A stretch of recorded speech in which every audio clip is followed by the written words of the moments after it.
Ready? You pop your eyeball out of your head. Can't. No. No. Don't do it. I can't. Welcome If to. I could, I wouldn't. No, you would. If you could, you would do it every day. Well, You would be like, "Hey, yes, kids, maybe. watch this!" You know, it was kind of like those people who are like, I can take my thumb and bend it all the way back, or my tongue can touch my nose. Yeah. Basically, like these odd, like, I don't want to call them deformities, but I guess they actually kind of are, because your body's not meant to be able to do it, but you can. It's Not deform. It's abnormal. Abnormality. Bam. I prefer that. Yeah. There you go. Yeah, deformality is like my head slopes or something.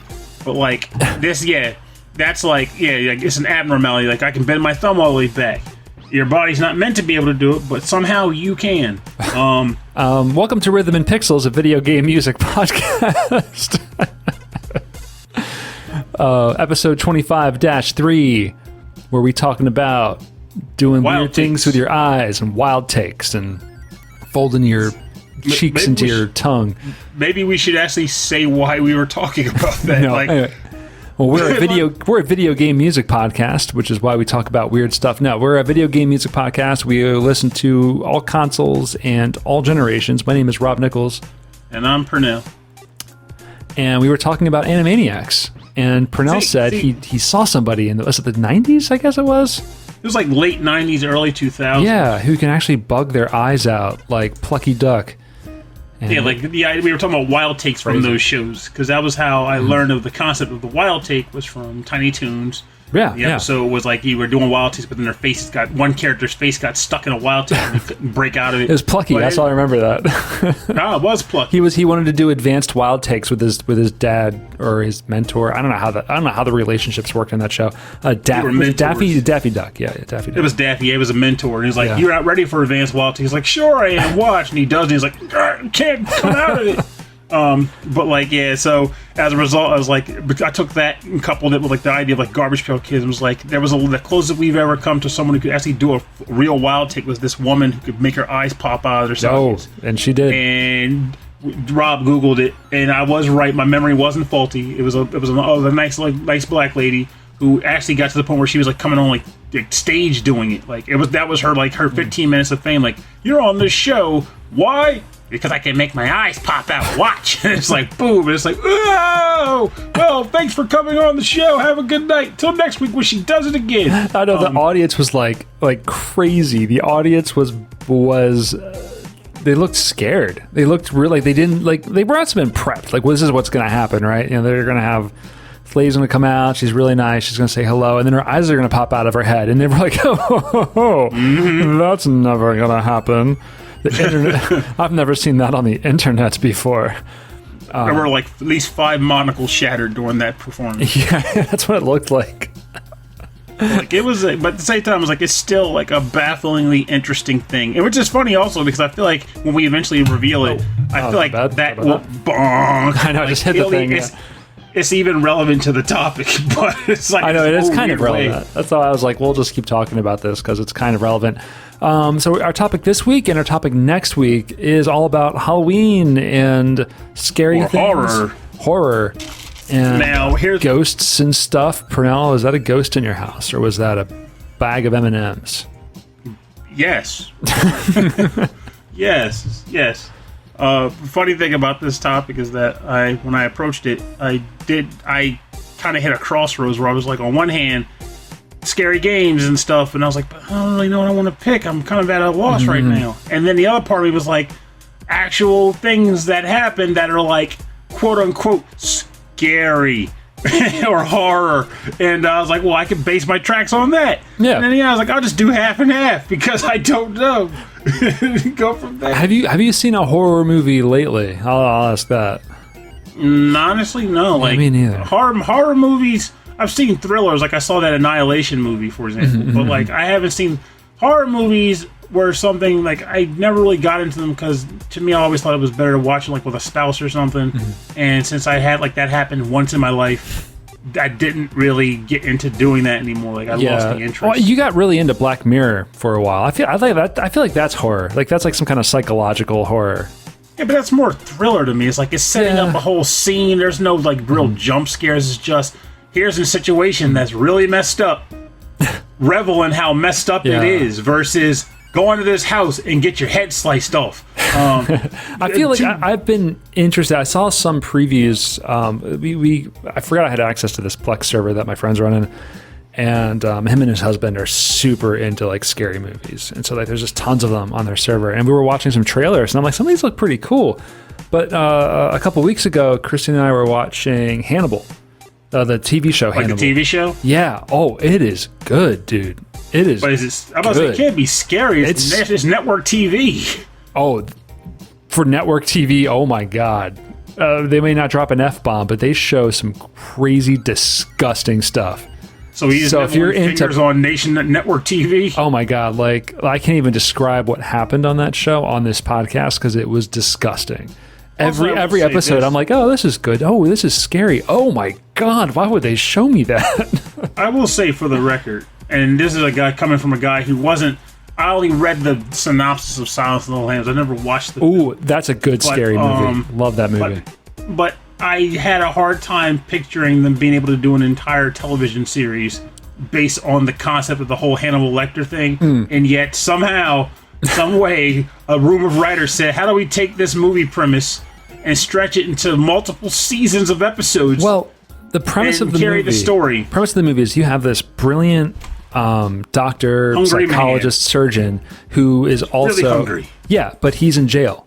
He's already in prison, and then that's why they go starving. And there's another serial killer out there, and so they go to Hannibal to understand what the killer thinks. So this whole show is like, well, what if, like, what was his world like before he got caught? Well, what was he like? It's his time when he was actually free. Yeah, and it's around him, and he is a criminal psychologist or works with a criminal psychologist. But then that messes with me.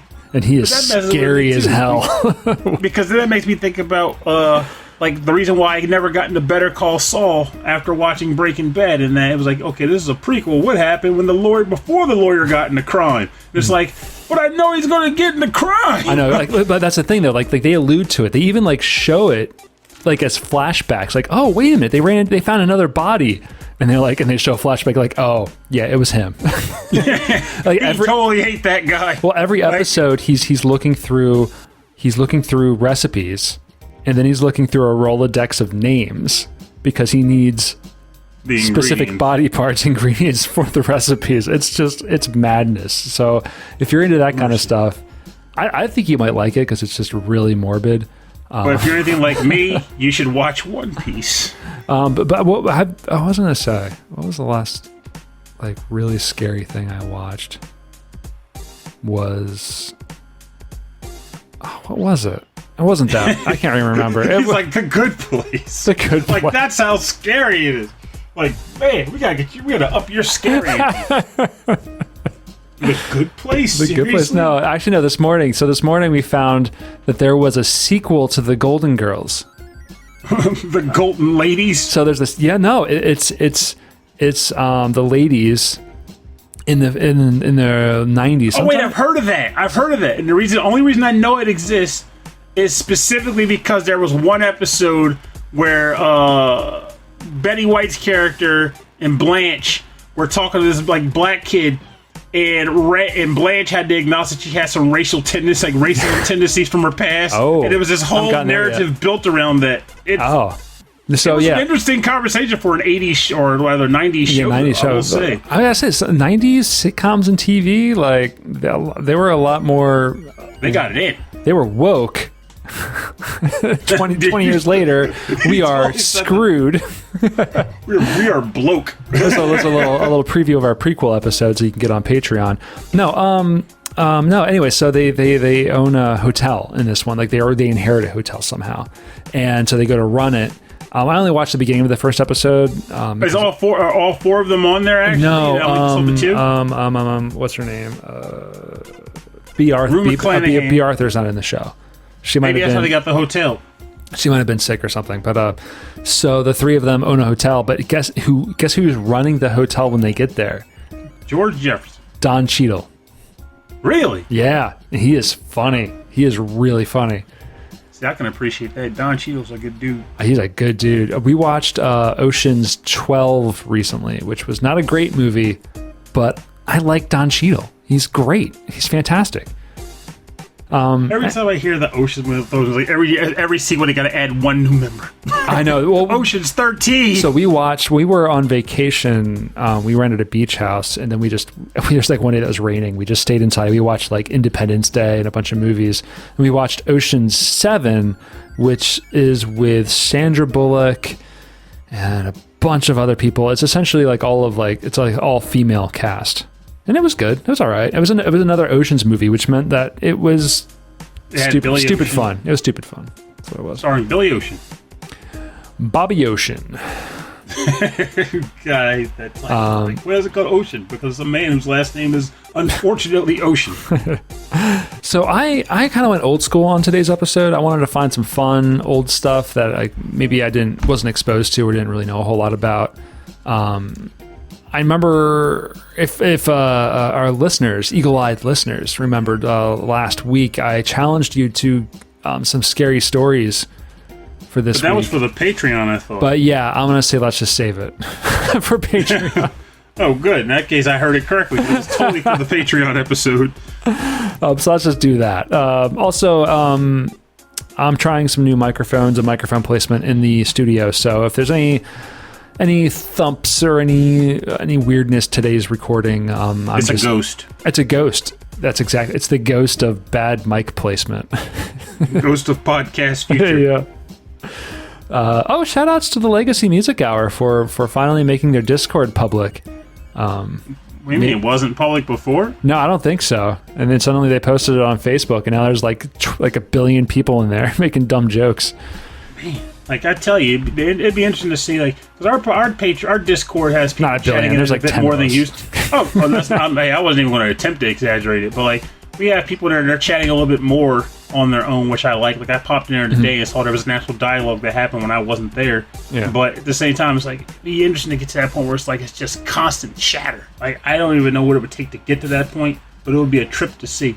I'm on a couple Discords for ITG and DDR for like making packs of charts, and it's very, very active. And I feel like Discord's really good for like gaming groups and for creative groups to like collaborate really fast.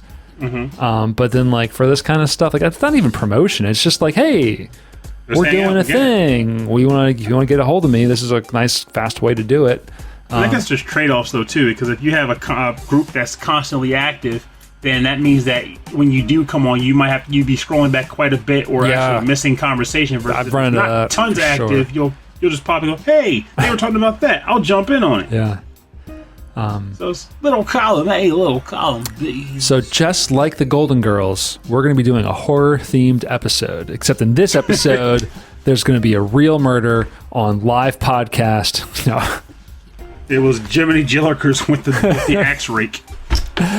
So this is an odd episode. We are going to start with my friend, Pernell Spooky Vaughn. Ooh, I'm a man who freaks out. So I figure my first track will be, I'll go with the funny other element of why the track types I've chosen. So Okay. This comes from the game Super Bomberman 2, and it is Brain Bomber's Factory, composed by Yasuhiko Fukuda. So the Brain Bombers Factory? Mm-hmm. All right. Okay, back to the Bomberman. Remember last week we had a Bomberman track. Yep, but like I said, every track I picked in this half of the category is chosen for a reason. Like it's related to like a story or something. Oh, okay, cool. But these aren't the made up ones. These are like real stories. You did Highway Patrol. Wow, you thought about this way more than I did. And you get that kind of content every week on Rhythm and Pixels. Get a guy who drinks hoppy tea and Deer Park flavored water.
Yeah, that was awesome. That section was so cool. Welcome back. You were listening to Brain Bomber's Factory from the game Super Bomberman 2 on the Super Nintendo, composed by Yasuhiko Fukuda. That is an advanced piece of music. That is really interesting. I really liked that. Like, every section of that was so... It had so much interest. That was so cool. Like, I liked all of the music in Super Bomberman 2. So, like, in the sense, like, I liked all of it. But something about this track was the one that resonated the most with me in the soundtrack outside of the battle themes. It's just fantastic. And the funniest thing is that you mentioned at the beginning of the track that it still kind of has a sort of... Like, it could still have a little bit of a spookiness vibe to it outside of anything Yeah, something else. about like that do-do-do-do, do-do-do-do-do is kind of like a fun, like, oh, werewolves chasing the Frankenstein. Do-do-do-do-do. So I was like... I was doing like a Scooby-Doo, like, running situation. Oh, the chase scene. Oh, Yeah. For the record, I'm just going to point that out. This is a good opportunity to mention on the show that Purnell has always been a sucker for chase scenes. So you learned this episode that I like wild takes, and now you learned that I'm a big fan for Scooby-Doo chase scenes. You know, like, yes, like a long hallway with like a bunch of doors, and like I walk out of one, I look out one door, and you're looking at another door, and we look at each other and we go, "Oh my god!" and we close the doors, and then suddenly I'm in another door and I open it, and you look at another one. And then there's like Texas Chainsaw Massacre Man. He looks at me and we go, "Oh my god!" and we close the door. And of course, then the best part, of course, you open the one door and it's like I look up and you're up there, and then you look up and the chainsaw guy's above you, like we freak out and just run back at the door. Yeah, it's like. But then the best part is like then you take a pup named Scooby-Doo, which combines chase scenes with wild takes, and you got bliss. You got absolute pup bliss. named Scooby-Doo. Like there was a whole series of cartoons that were all about like, let's make the cartoons like kids. But I like Pup Named Scooby-Doo was funny. That was the one with Red Herring. Yes, which I liked as a character kid. I didn't get that. I did not get it. I hate the fact that as a child I did not get that. No? I didn't get it till like it wasn't until like right after the show ended. I was like, wait a minute, Red Herring. Oh, jeez. It wasn't him. It was Red Herring. Like, it wasn't me, Jones. And then the one episode where it was him, he had made a promise where he wouldn't blame Red Herring for the crime. But like, I think I remember that one. I loved that show, and I still listen to all the chase scene music on YouTube because thanks to YouTube, everything lives on forever. I think didn't each like chase scene had like its own theme song? Yeah, every chase scene had its own. That's theme song. awesome. And then after that, you would get the only thing that made it sad was like some of like in the earlier shows. Actually, that was a big running theme for a lot of shows back then. Like they would have like chase music or just general music scene. Like the Mario Brothers cartoons used to have licensed music, which sucks now because when they started releasing them all on DVD, they didn't have the rights to the licensed music, so they just play this generic crap music over every chase scene. That just takes the personality out. They did that with when they released Beavis and Butthead on DVD because like they could show like the skits and like the cartoons they did, but like 80% of that show is just Beavis and Butthead watching like MTV music videos and making fun of them. Yeah, and they said they couldn't it's do not that. Beavis and Butthead. It's like without that, it's not Beavis and Butthead. Yeah. And without the music in those chase scenes, fortunately, those scenes were so minor to the overall show's joy that it didn't take from it as far as like ruin it, but it still was enough where you're like, man, it sucks. I wish that chase scene was still in its own right, because I remember they had a weird version of Great Balls of Fire where the Koopa Kids were singing. I remember that. Now it's just like. You know what? No, I think I remember you telling me about that more than I remember watching it, and now it's like a real thing in my head, and like you've like incepted that thought into my brain. Just be glad you don't have it as bad as me. I can still sing some of the songs. I remember they did Walk Like an Egyptian. I'm pretty sure they did. They absolutely did. You're like, oh yes, Rob. Oh, I'm sure they did. It was the episode where the mummy was trying to marry Mario, and I assure you, this is not a dream. Yep, they were trying to save Mario from a mummy in Desert Land, and it was chasing them. And the song for that episode was "Walk Like." Oh no, take that back. That was a different episode. Funny enough, it was just an episode in general where they were like trying to run from like Phantos and mess in like Super Show episodes, and they played "Walk Like an Egyptian" on there. Funny. But well, Yeah, crap, I remember all of this. And I didn't even get to the reason I picked the Bomberman track. I was going to say, like, I kind of like just took you on a ride. No, I took know you for a ride. Take you for a ride. It was a good ride. All right, so what's the story around the bomber factory, the brain bombers, Bomberman 2 SNES factory man thing? So once upon a time, in a land far down the street, there was a young man who had it all. He had a wife, he had kids, games as far as the eye could see. And unfortunately, he also had something called hubris. He believed that he was capable of winning at every game, at any time. I think I know this man. You do know this man. And then one day, an individual showed up. A particularly modest individual. He didn't want to talk a mean game. He just wanted to hang out with some friends and play some games and just have a good time of it all. And then at one point, the friend asked his other friend, the one with the hubris, to play a little game called Super Bomberman 2. Not because he wanted to win or anything, but simply because he thinks Bomberman is fun and he loves playing games with his friends. Well, the poor young lad felt extra confident in his ability to defeat the casual, relaxed gent, and he decides he wants to make it a little more interesting. He wants to throw some stakes on the Barbie. So, of course, the modest young man said, I do like raising stakes myself, but I'm going to warn you, this is not the game you want to do that in. Because I'm not to be that guy, but I'm notoriously good at Bomberman. Not the hubris man, because the hubris man would say something like that. Yes, of course he would. Of course, but not the other guy. So of course the friend goes, nah, I'm not going to lose to you. Whatever. What's going to happen? So an individual shows up at the house that same evening, not too soon before the game, and they happen to have ghost pepper gumballs. They were not all for talk. These weren't your Popeye's ghost pepper wings, by the way. This was the real deal, straight out of some guy's backyard. So it was a dangerous venture. And the bet was on. Loser has to chew 2 gumballs of ghost pepper hotness, and you can't spit it out. No cooling liquids.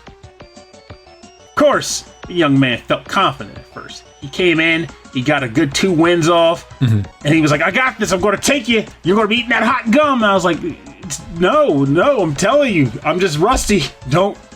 By the way, the other guy was me. So, of course it was. So I was like, no. I was like, well, man, I'm just letting you know. Don't count your chickens before they hatch, because I'm not eating hot gum. If there's a bet on it, I'm not going to be the guy that loses. I'm not going to make a bet like this and expect to lose it. So, of course, I then got a complete streak of like 5 wins in a row. Yeah, because I wasn't eating that gum. Because you're a Bomberman like savant. Like, how do you even play? We played this like on a live stream last year, and it was insane. Yes, I don't know how you do it. I went to a tournament against like 10-player Bomberman, having never played 10-player Bomberman before. It just like wrecked house to the point where the announcer was like, "Who is that guy?" I like your scary story is like, I'm so good at Bomberman. No. One guy one time told me he was really good, and I said, "No, you're not," and I beat him. The scary part is the fact that he had to eat the gum. That's the fear. It's a lesson, Rob. It's a lesson. It's a lesson not to challenge you at Bomberman. No, it's not to count your chickens before they've hatched. Hot gum. It's bad hot gum. No, horror movies don't have lessons like that. It's like they do. It's like don't have premarital sex, or don't drink of too much, or don't. When you hear creepy crap in a basement that isn't in your house, how about not going down there? Don't go into the creepy basement. That's not your house. If anything, your I feel like neighbor horror is movies probably not a serial killer. Don't investigate on your own. Call the police. Call the police. If anything, horror movies are riddled with lessons. Riddled with them. They're all over. Watch a night. Friday the 13th. Don't go to Crystal Lake. There you go. There's your lesson right there. Like in the movie Scream, when she calls the police because there's a murderer in her house, it's a lesson how to use the phone properly. Hit the buttons one at a time. Don't use your girlfriend's genuine concerns and fears as an excuse to have intercourse, because it's just not smart. Actually take her seriously and leave. Yeah, bad. Leave the vicinity. Please. It's bad form, and you will get stabbed with a pitchfork for it. All right, here we go. We're gonna get into something a little lighter here. This is called Hell House. Ah! Thank you. It's from the game Splatterhouse Wanpaku Graffiti, also known as Splatterhouse Super Deformed, for the Famicom Family Computer System. And the track is called Hell House. And I don't thank you. I don't have a composer for this.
You're listening to Hell House from the game. Thank you.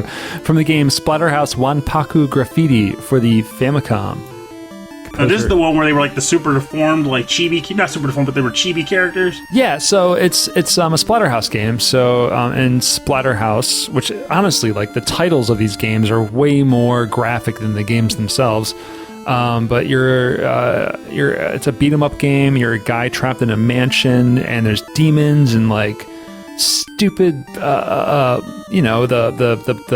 monster movie tropes, vampires and Frankenstein's coming after you. But you put on a mask that turns you into a super overpowered, essentially Jason Voorhees monster, and you fight off bad guys. And keep in mind, it is a hockey mask you put on. Oh, it is a hockey mask. But although in America, I think they changed it into like a skull mask. Now there was a Splatterhouse remake in 2010 for the Xbox, but that was like over like the top bloody and probably had a whole bunch of bad new metal music in the background. But I don't know anything about that. All I know is the arcade game, the TurboGrafx game, and a little bit about this little Famicom game where you play super cute little Jason Voorhees stabbing monsters with your little knife. It's just, honestly, I feel like the TurboGrafx version, I think there was a Splatterhouse 2 also. There was a 1, 2, 3, and then this weird chibi version for the Famicom. But Splatterhouse and the TurboGrafx was the way I like it. Like, It doesn't need to be, gory and grotesque. I like the cartoon goo and cartoon blood of this concept. Yeah, I thought so too. Like, that's what I kind of like about a lot of this stuff is it's not like it's self-referential. I feel like if you watch a horror movie, not all horror movies, but some horror movies and some comedies nowadays, there's a lot of self-referential humor. It's kind of poking fun at its own genres and poking holes at its old tropes that may be sexist or racist. But stuff like this, I feel like falls into a weird place where it's during the time these things were made, but at the same time, it's trying to make it silly for kids. So it's like in between. I don't know. Well, I mean, I will admit, like, for all the tropes that do pop up, the one that I typically tend to knock on or comment on the most specifically because I like to see it get, flipped on his head, is the black person always dies first. Yeah. And that whenever they don't or they do something smart, I actually cheer. Like, this isn't me just being like, oh, what do you know? He didn't die. It's more like me go, yes! Yes, you let those fools die! They're going to the basement, but you're getting in your car because no knucklehead worth their salt's going to go to that basement. But that's where the curse is. Like, yeah, exactly. I don't need to lift no curse. I need to go home, call a paranormal expert, let him lift the curse. I ain't got time for this. I want to go home. I want to go home. I got some hot wings in the cellar. I'm hungry. I'm going to eat them at home. Got hot wings in his cellar. I will not be saying that. You're like, I got hot cauliflower in the attic. Hot cauliflower. I was just gonna be like, yeah, that's fine. That's just not me. No, there was a horror movie that was like this. It was Josh Whedon, I think, wrote it. You mean like where like What movie now? The Cabin in the Woods. Have you seen this one? Oh, that was one of the best movies I've ever seen, and I have no shame saying it.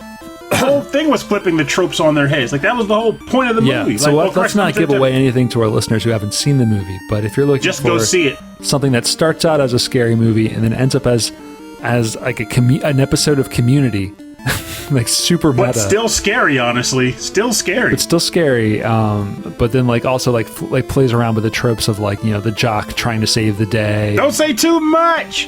Yeah, it's good. You're already saying too much. Am I already saying too much? Yes, cabin. There's a cabin in the woods, and kids go. Yeah, watch it. Go watch it. It's weird. It's really weird, and it's a lot of fun. Go see that. Okay, so that's what we should just call this episode: Rhythm and Pixels episode promotion for cabin. I was going to say the Rhythm and Pixels episode promotion for the Golden Girls reboot of the 1990s. A little bit of both on Lifetime television. All right, good. I'm glad I could bring a smile to your face tonight. All right, Purnell, what's your next track? All right, so the next track comes from an NES game, but I swear up and down I picked on this show, but again I couldn't find it, which means it's fair game. Fair game. This is Elm Street from the game A Nightmare on Elm Street on the NES. Oh. It's composed by David Wise. Okay, so now this is an example of one of these like terrifying, gory horror movies, but made for kids. Like kids can play it. LJN published it. I don't get it.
Welcome back. You're listening to Elm Street from A Nightmare on Elm Street on the NES, composed by the legendary David Wise. That's I mean, you can tell a David Wise track somehow. It's the way he has these chord progressions. The something about it. Like if you think of Battletoads, you can think of this track. You know, it's really clear. It's really good. And it's funny because you made the comment earlier about how this is a horror movie turned into a game for kids. For kids. But the funny thing about Nightmare on Elm Street, at least Nightmare on Elm Street, though I guess in a sense, it covers the whole bang. So when I was a kid, there wasn't even though the rating system existed, there wasn't a ton of restrictions on what I could and could not watch. Right. So essentially, horror movies, fair game, and I watched a whole lot of them back then. But I feel like particularly with Nightmare on Elm Street, they kind of banked on that. Because for those in the know or not in the know, I guess because if you were in the know, you'd already know this. The original Nightmare on Elm Street was done in a way where Robert Englund was Freddy Krueger. He portrayed him in a very scary way. The entire atmosphere of the film was grim, dark, not pleasant in the least. Yeah. But then from the second movie on, though not so much in the second, it got really big time in the third, but he started to in the second. He became more of a person who did wisecracks and jokes. Yeah, so people started like kind of cheering on the bad guy. They're like, "Oh, he's funny." Oh yeah, like you didn't. Don't get me wrong, you didn't want Frey to win. No, but you looked forward to how he was going to get people because you wanted to hear how he would make cracks about it. And of course, as the series went on, he got goofier and goofier till we had the obvious most notorious scene where he kills the kid while wearing a Nintendo Power Glove. And he was like, now I'm playing with power, which was freaking absurd. But they did it. But back then, they just kept injecting more and more goofy humor to his kills to where there's like, it's almost like they expected kids to be like, oh, Freddy's hilarious. Or the alternative being, well, I guess not the alternative, but the alternate reason being like, if kids are going to watch this movie, we want to at least give them some laughs so you don't actually leave the film theater traumatized. So much as like, well, Freddy kills, but he makes you laugh as he's doing it, so it's not so bad. Go to sleep, That's kid. kind of what happened. Like, right, the like in movies, like a lot of these movies start out to be scary, but then as they make more and more sequels, the people are like, oh, well, it's, you know, people like it. It's funny. People want something silly to happen. And so they did. I feel like Halloween may have been one of the few that bucked that trend. Like, I can't think of too many Halloween movies that were like, here's some silly stuff. Except for the fact that, well, that Michael Myers existed at all. Well, I'll say this: I've never watched a Nightmare on Elm Street movie. I've never watched any of them. Never, any of them. Oh my God! I've never seen watch the third one. Friday the 13th. Only one I've ever seen was Jason X, where Jason is in space. Oh, that's the most absurd one by far. I was under the influence of some recreational things, and it was a good time. And so I don't remember much about that, except that it was really dumb. The only thing I remember, I didn't see it, but my brother told me about a particular scene that pretty much cemented the absurdity. Aside from just the plot, there was a scene where, well, for the record, Jason was on a space station because, of course, he was. Of course, he was. And they were trying to get away from him. They're like, "What do we do to distract him?" So they had him in a holodeck, and they set the holodeck to replicate Crystal Lake. Yeah. And he just went on this killing spree, killing holographic teens in like the most absurd ways. And he was like having the time of his life. And you're just watching this, and like, rather I wasn't, but it was explained to me. I'm like, I can't imagine watching this and not laughing my behind off. Like, I can't not, because it's absurd. But as for you saying you've never watched A Nightmare on Elm Street, I would say even in the present day, watch the third one at least. Third one, maybe the fourth. Yeah. The first one, if you want just to get the layout of this is Freddy Krueger, though you don't need to learn much about him.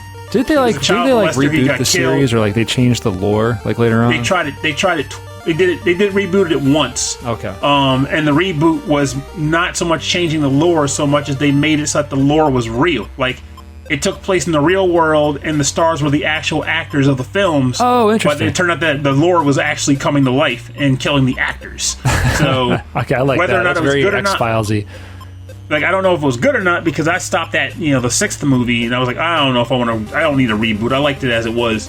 But, and also because that one, they were trying to go back to the scary Freddy Krueger and not the comical slapstick one. And I prefer slapstick Krueger. Okay, so would you go back and watch, like, we were talking at the beginning of the show that, like, you haven't really seen, like, scary movies recently.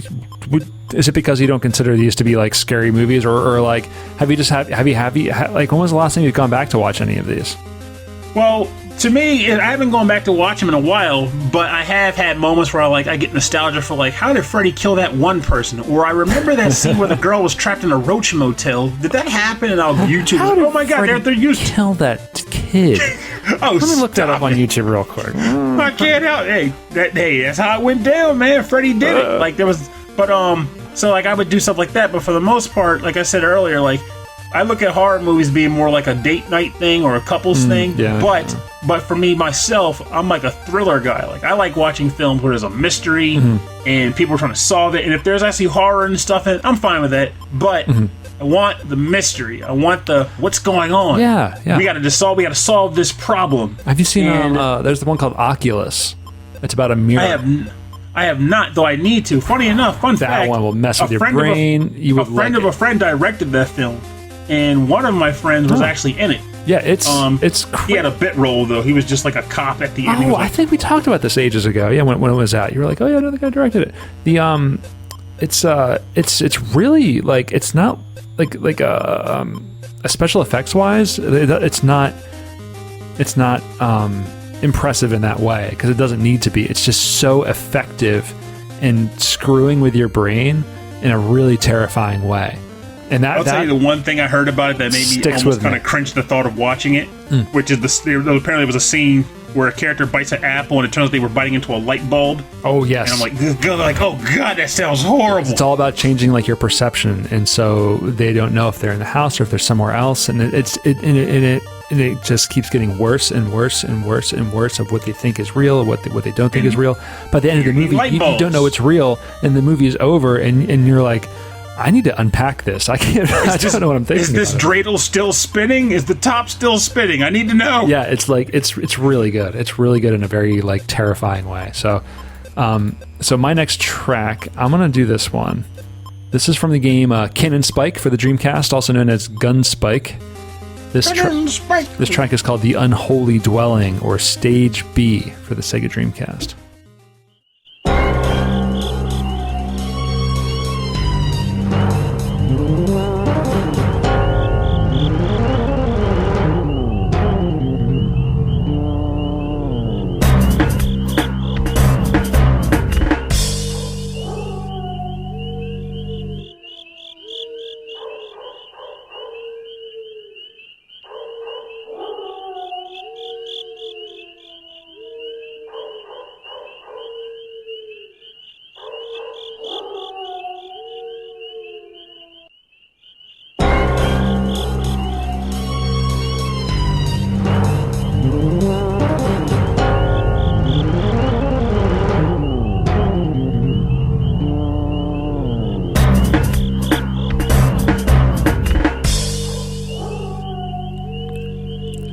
Okay, yeah, that's it.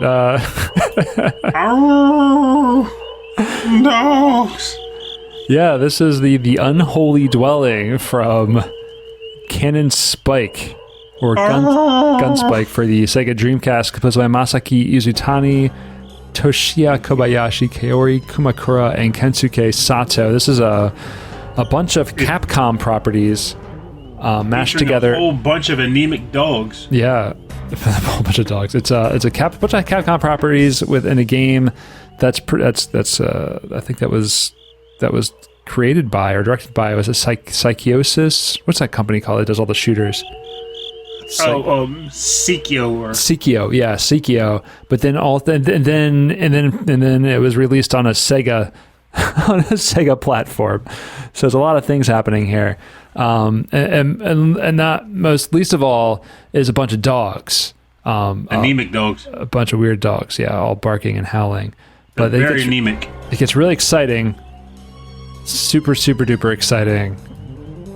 And then it gets quiet. That like weird little said, trumpet turn that sound racket down. just kills me. And then some cool drums. And then right here. Yeah. I just picture someone being like, "You turn that crap off!" And I'm like, "Ooh, okay." But people are still firing guns en masse, which is what makes it that much funnier. The guns don't bother them, but the trumpets do. That's the true horror. It's like the crickets. It's the cricket sound. It's where like you tell like a bad joke and it's just the crickets. It's just the crickets playing. I'll be here all week, folks. Yeah. Good night. Good night, everybody. But like, yeah, Cannon Spike was a good one. Liked it a lot. Just Cannon Spike was a great game. It's too bad that there weren't any real cannons in the game. Oh, Spike! Good night, everybody.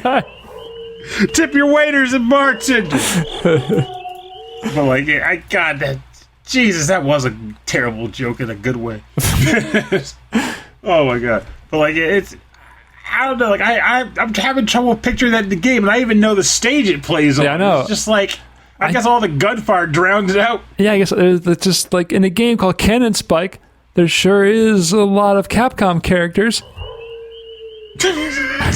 How about you just take that and hold on to it for the future? If I tell like a legitimately bad joke, you just slap that in there. I'm gonna stick this on my phone, and then like when your joke actually gets funny, it's gonna go. Jesus, that is ridiculous. But like, yeah, honestly, I think that's a good choice though, because that level definitely nailed atmosphere down. Oh yeah, I mean, it was an action-based game, but the atmosphere was down. And even the boss for that was like a grotesque zombie beast monster thing, like a gooey one even. Yeah, there's a lot of things happening in this game. It was like every like weird like video game trope you could think of, it all like stuck together, like, you know, the robots and zombies and things like that. But it was just a fun shooter, you know, on the Dreamcast with a lot of memorable characters. Cammy, King Arthur, I think wasn't Charlie? King Cammy, Queen Arthur. I was joking. You said Cammy, Arthur said King Cammy, Queen Arthur. B. Arthur. B. Arthur's in this game. B. Arthur. That's right. Yeah, Betty Man, White. Mega Lad. BB Hood is Betty White.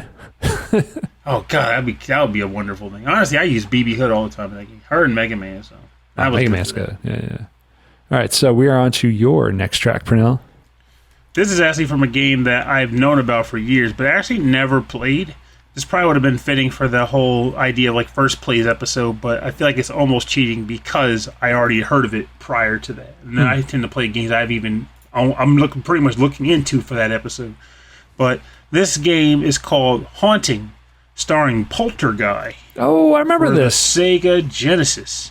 And this is the dungeon theme from that game, composed by Tony Berkeley, Michael Bartlow, and Don Veca, or Veca, however you want to pronounce it. He's famous. Love him.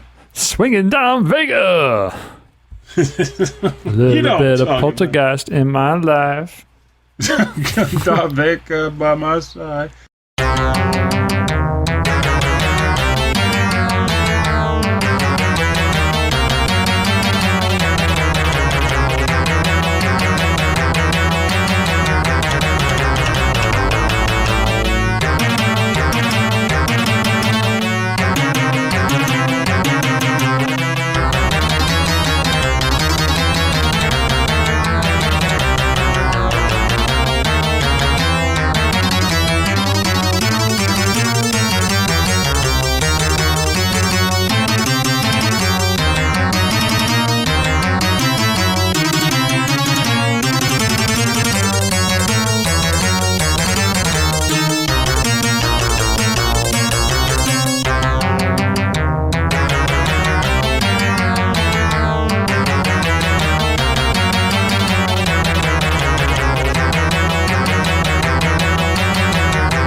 Welcome back. You're listening to the dungeon theme from the game Haunting. I think it's actually The Haunting, starring Polterguy, for the Sega Genesis, composed by Tony Berkeley, Michael Bartlow, and Don Veca, or Veca. Swinging Don Veca! I didn't know his name. So, I've never played this game, but I was always intrigued by it because I like the idea of the premise, being that you're actually a poltergeist, and you're not physically assaulting any of these, people inside your home or anything. Instead, you're freaking them out and making them leave by possessing furniture. So much so that we were coming up with a board game based around the concept at one point. But yeah, so I like the idea of strategically possessing objects and freaking people out so much that they leave the house in terror.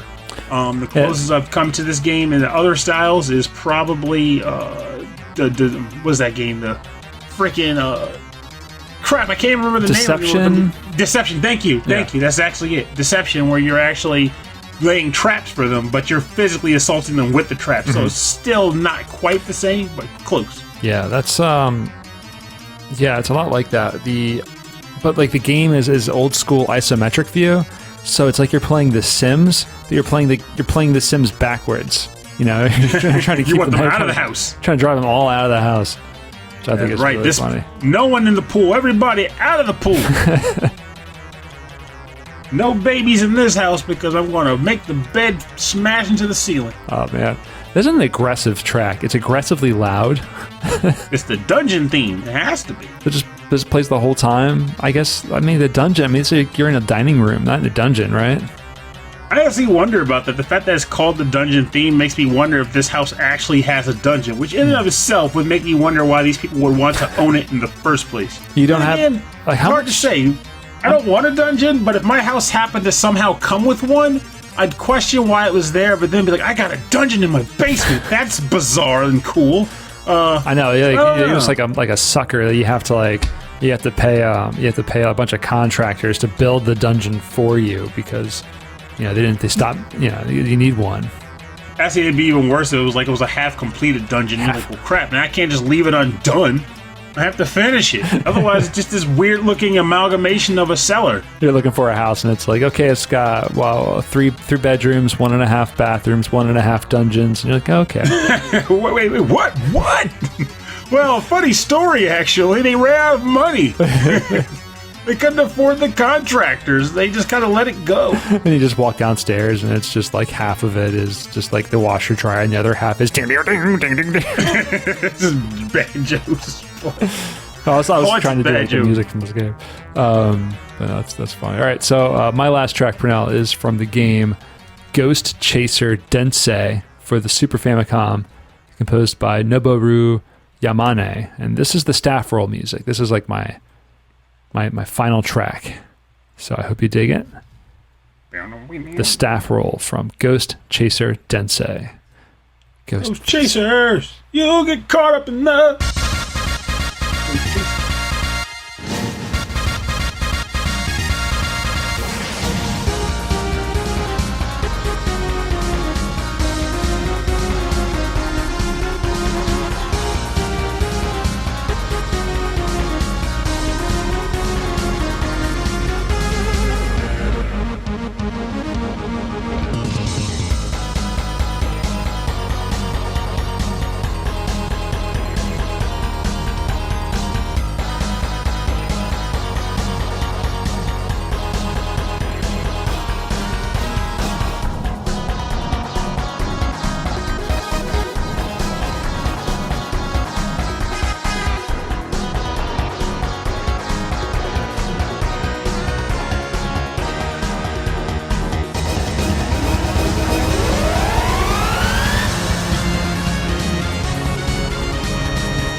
Yes, it does have an ending. Excellent. That was the staff roll from Ghost Chaser Densei for the Super Famicom, composed by Noboru Yamane.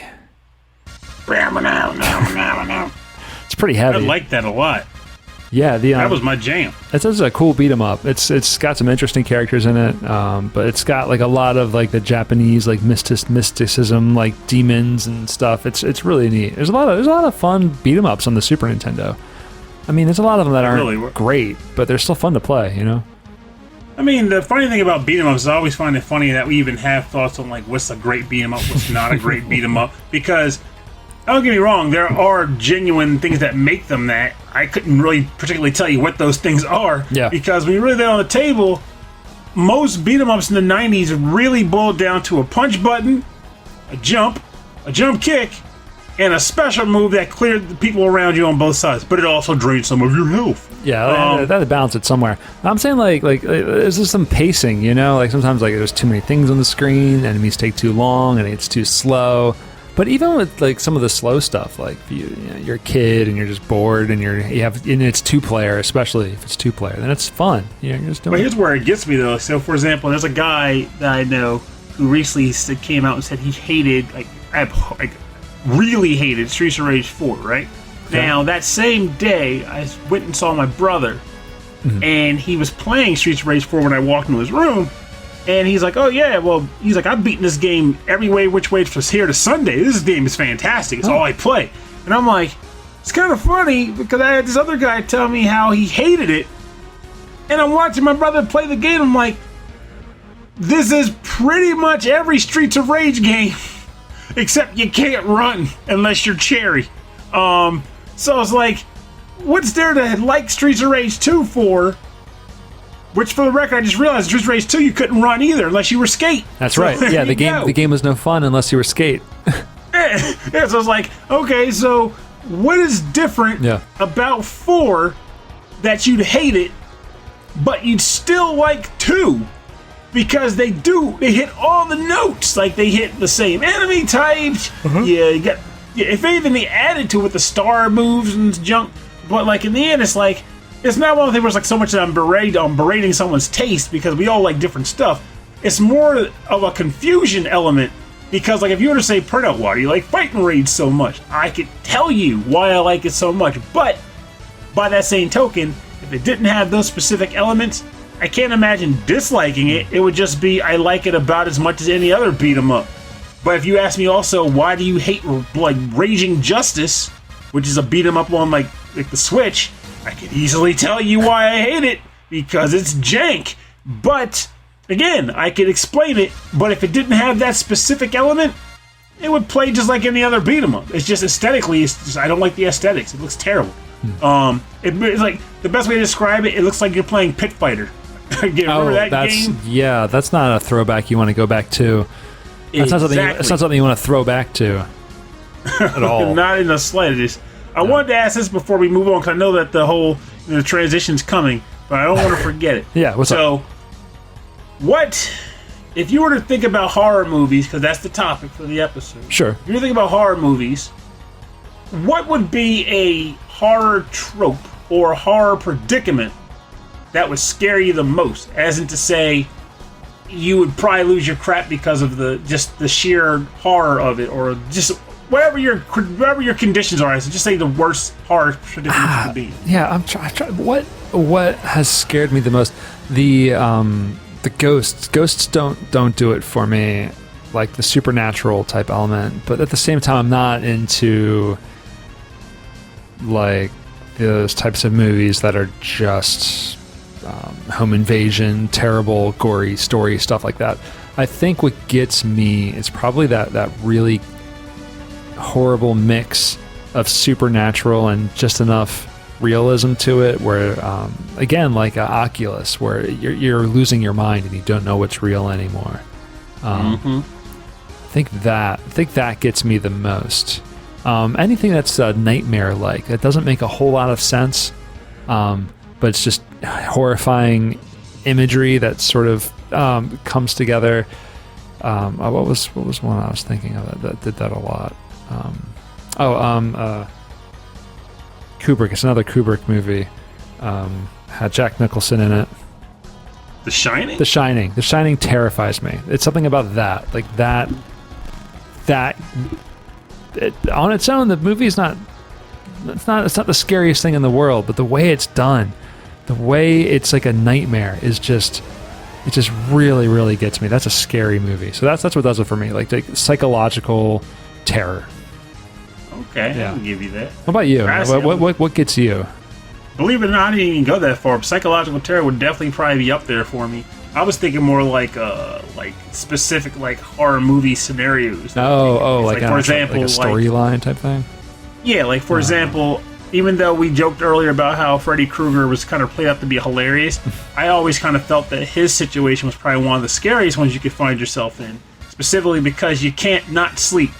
And what really is power in dreams? Like, what do you? I mean, like the movies do their own thing to, do like some real like weird lore, like you can bring weapons into your dreams or pull them out of the dream. But really, in reality here, as far as just like how dreams work, you have no control over any of that. Right. I've been trying to control my dreams for years. Can't do it.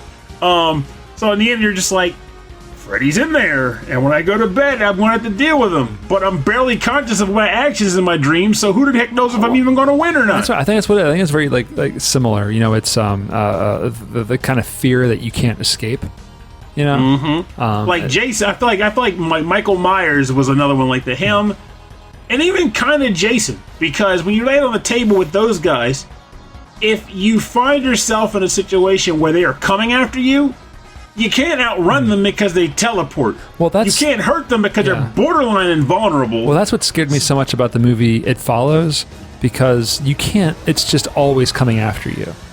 And there's think about It Follows that got me though, which is why I was able to be like, I don't feel so bad about that. It's like it's a situation where you have to put yourself in it, and good luck with that.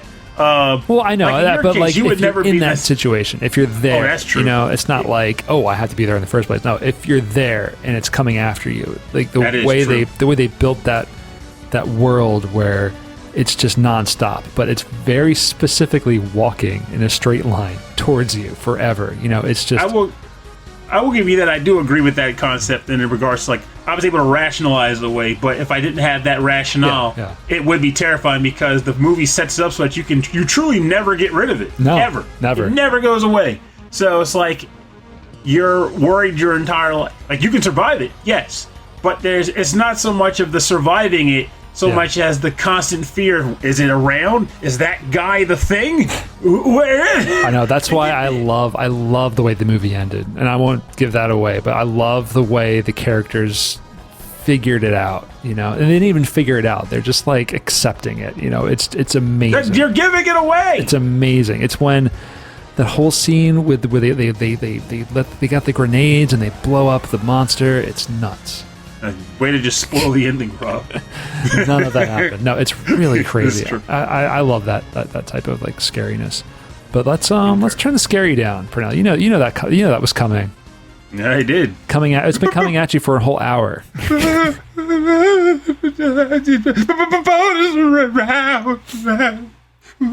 All right, yeah, this is Pernell. Pernell, chill. It's just the bonus round. It's the bonus round. Oh, that's much better. All right, the bonus round is where we play covers and remixes based on our theme. And then this is a horror-themed episode. So, Pernell, do you have what'd you find? I closed this out on the other half of my topic type.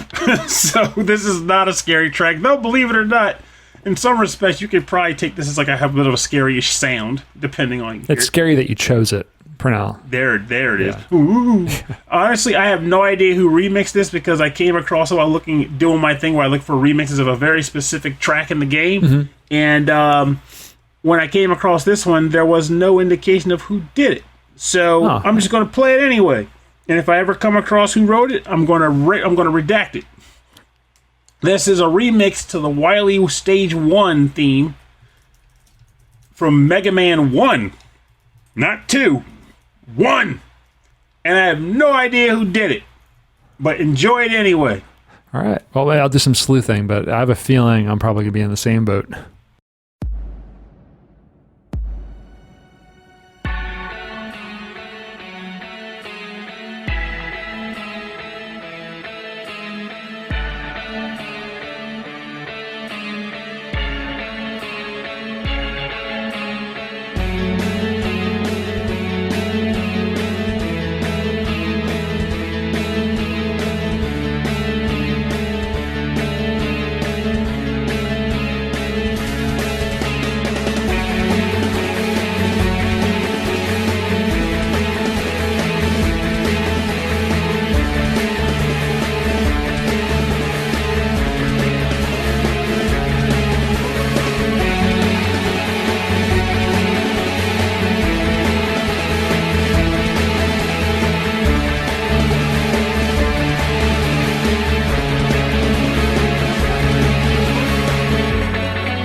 Welcome back. You're listening to a remix, or rather cover, of the Mega Man 1 Wily Fortress 1 stage theme. I have no idea who did this. If I ever find them, I will give them credit, but I still love this so much that I wanted it on the show.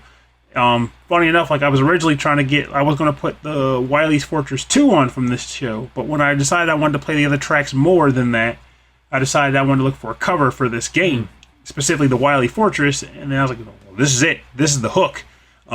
So, what did you think of it? I liked it. It had a very ominous sound to it. The guitar was like really dark, and then there's that horn section in the center, in the middle of the track that was really cool. Yes. So why Wily 1 for horror music or horror movies or whatever? Well, children tend to have a penchant for thinking they know more than their parents. More so to the point where they disobey them in ways that, well, I won't say in ways, they just disobey them because we're kids. So one day, one particular child got access to a game called Mega Man by a company called Capcom. The cover didn't look particularly interesting, but it was being loaned to him by a friend from down the street, and anxiously looking for new games to play to kill time. He decided to take him up on the offer to trade. And when he put the game in the machine, he was invited to a really colorful world where a blue squatty man had a gun for an arm that fired yellow pellets, and his job or goal was to take out robot masters that were built similarly to him in order to eventually gain access to the fortress housing their evil corruptor, not so much creator, but their corruptor, Dr. Wily. Which, funny enough, back when I was playing the game at the time, I didn't even know that was coming. I was like, oh, here's a bunch of guys I gotta beat up. Take them out. Anyway, that youth, who was not by any means me, but it was, anyway, played the game, and played the game, and played the game obsessively, right up against the TV screen. And his mother, concerned for his well-being, came up and said, you need to take breaks from that game. Step away from that TV. You're going to hurt yourself. And the young lad had no idea what she was talking about. Hurt yourself from playing video games? Ha! That's why I play video games in the first place, to not hurt myself. That's what was said. That was what was believed, and that was the mantra that was followed. Unfortunately, things took a really bizarre and unfortunate turn as the lad reached Dr. Wily's Fortress, Stage 1. Where you see, the game became much more annoying, much more frustrating, in the form of big-eye robots who take way too many shots to take out, and a particularly frustrating section that required use of the magnet beam, which was a weapon that was not really a weapon so much as a utility item that was a hidden item found on the Elect Man stage. But it was a pain in the butt to use properly. So death after death after death occurred. The lad was not hampered in his efforts to attempt to complete the stage, and he kept going at it, until eventually something unfortunate happened. His head started to nuke, and the temperature of his cranium started to increase as much of a nuked burrito. It was very unpleasant, very unfortunate, even to the point where he got a little, stomach nauseous. He wanted to not too much hold down his dinner. But nonetheless, he persisted. He continued on until he passed out at the game because his head hurt so much, he gave out playing Mega Man 1. Did you make yourself sick playing Mega Man? I made myself sick playing Mega Man. I almost exaggerated the story and said that like his brain oozed out the side of his ear or some crap. No. But I love this. I love this where you just played this until you got sick. I literally did, and to this day, that is a scary lesson learned. Know your body. Drink water while you play games, and those 15-minute breaks they would advise you of on certain games, they were not lies. Yeah, you're probably you're probably dehydrated pretty badly. You really should. Water check your games. So my track is from a Castlevania game, because Castlevania has all of the fun MGM, classic monsters in them all the time. But this is from Castlevania Aria of Sorrow. This is the Clocktower music, and it's arranged by our mutual friend Chris Baines. Oh, this is a good one too. I've heard it. Yeah, it's good.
That is Clocktower from Castlevania Aria of Sorrow, arranged by Chris Baines from Chris Baines Music. That is some serious energy in that track. Yes, it is. Back when he first premiered it, I looped that thing multiple times. It was addictive. He is so good at mashing up this symphonic music with this heavy metal, with like the speed and the drums. Like, he's got to be... Something about his musical brain is tuned into the Falcom sound team. You know what I'm talking about? Oh, I do. Oh, I very much do. Yeah. I jokingly tell him that I'm still waiting for. I say joking, but I'm dead serious. Actually, still waiting for the day he does an Ys cover. Waiting. Or just composes for an Ys game is what he's. Oh God, that would be great. Or even a fan game inspired by Ys. I'd be even happy about that. Oh. But like honestly. I also want to do vocal sport. I was like, I'll never man forget. Whose name is Ado. It was Otakon, 2012 or 2013, and it was it was him. He was playing guitar with the band Rare Candy. Yeah, the Rare Candy, and he was just playing lead guitar and around a bunch of guys playing keyboards and drums, and it was just phenomenal. It was just the atmosphere they created and the energy he brought. It was so good, and then hearing all of his solo stuff is just fantastic. So, for more information on our bonus round, go to rhythmandpixels.com. And for more music from Chris Baines, go to chrisbainesmusic.com or look him up on YouTube for Chris Baines Music. He will melt your face. You're going to love it. Right off.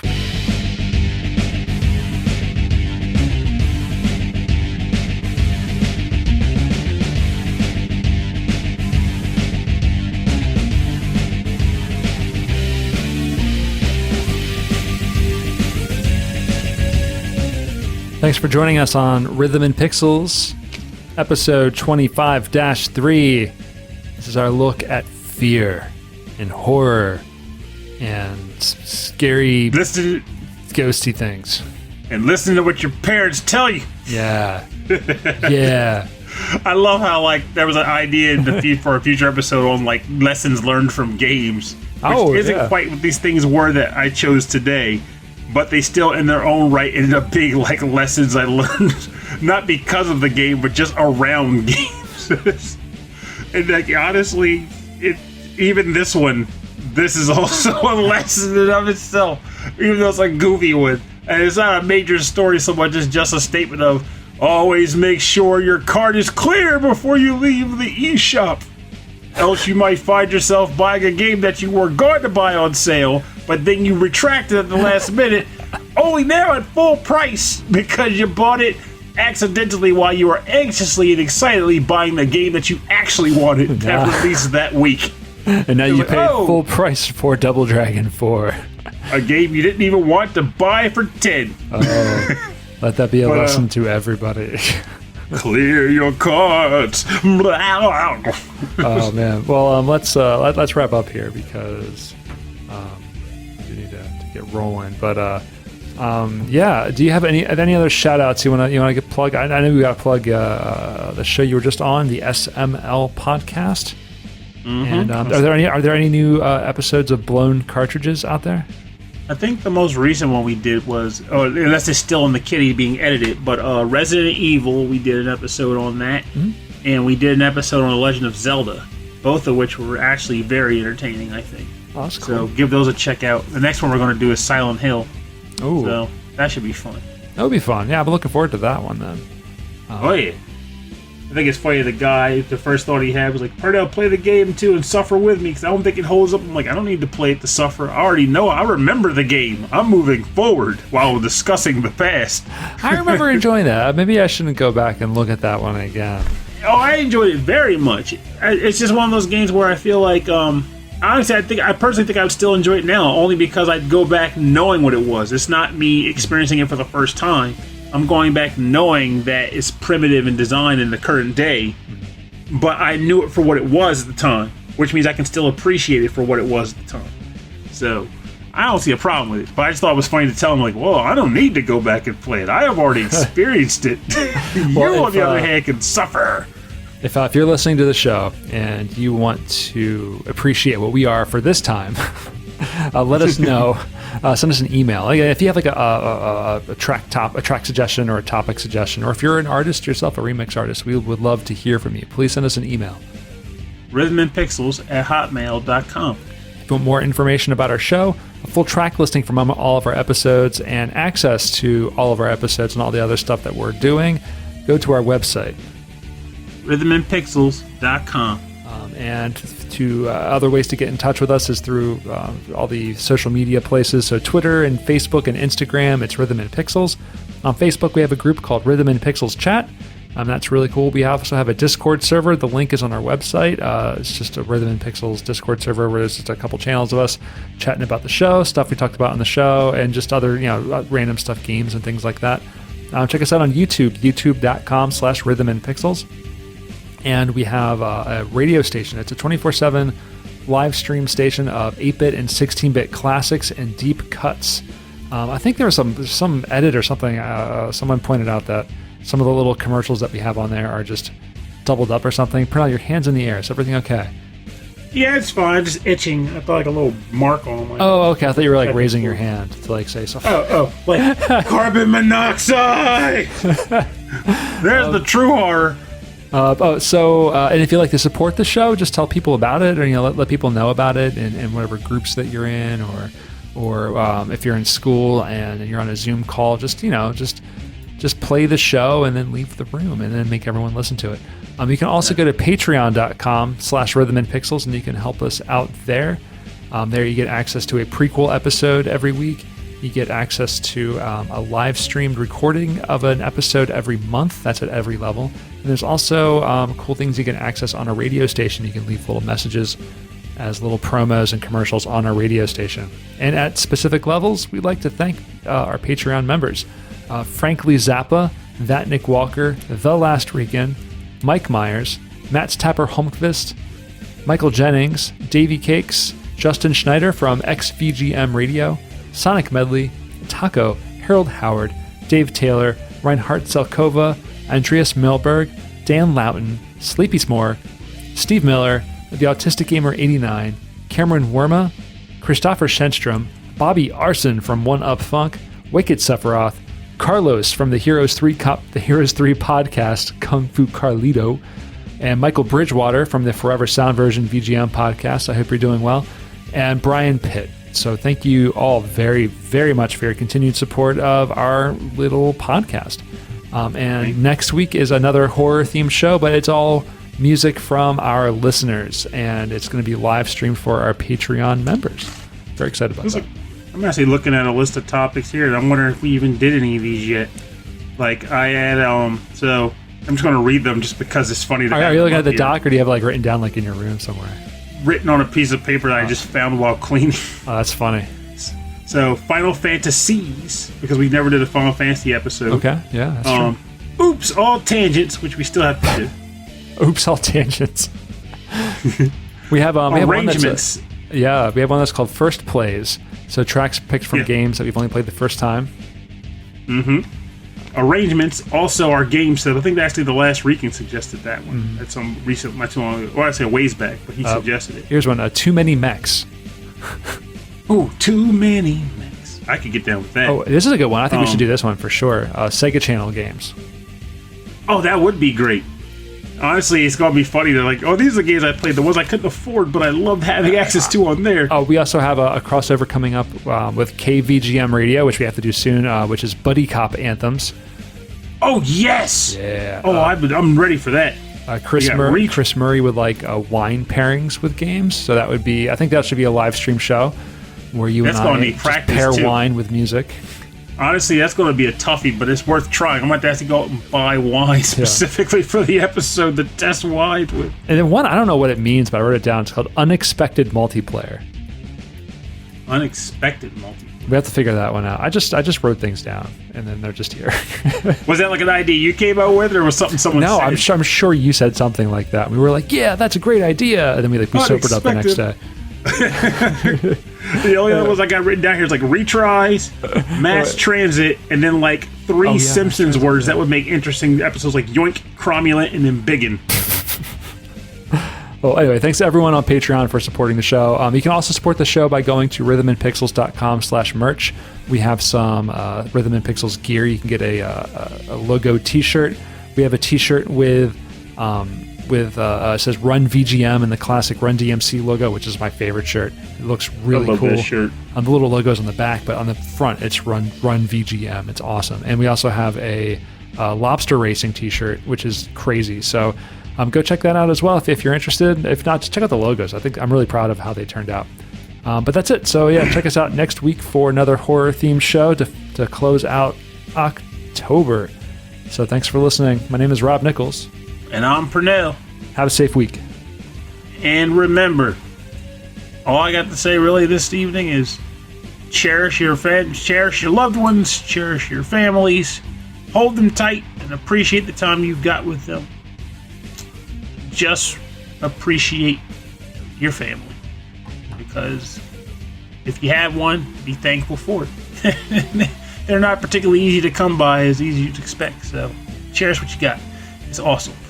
And also drink hop leaf tea. It's delicious. Or the hop lark tea. Yeah, sponsorship there. That's what we need. I wish. God, cases of that stuff for free would be glorious.